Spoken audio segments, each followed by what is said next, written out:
గుంటూరు జిల్లా పల్నాడు ప్రాంతంలో వెలిసిన కోటప్పకొండలోని త్రికోటేశ్వర స్వామి ఆలయం మహాశివరాత్రి రోజున అపూర్వ వైభవంతో ప్రకాశిస్తుంది. ఈ కోటప్పకొండ జాతరలో ప్రధానంగా చెప్పుకోవలసింది ప్రభల గురించే.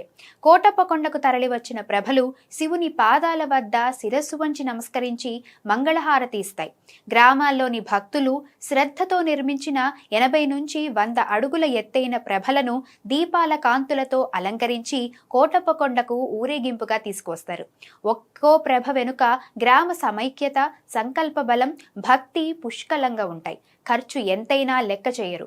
శివానుగ్రహమే లక్ష్యంగా ప్రభల నిర్మాణం జరుగుతుంది. పంటలు పండాలి, కుటుంబాలు సుఖ సంతోషాలతో నిండాలి అనే ఆకాంక్షతో ప్రభ సమర్పిస్తారు. మహాశివరాత్రి రోజున వరుసగా నిలిచే ప్రభలు భక్తుల్లో ఆధ్యాత్మిక స్ఫూర్తి కలిగిస్తాయి.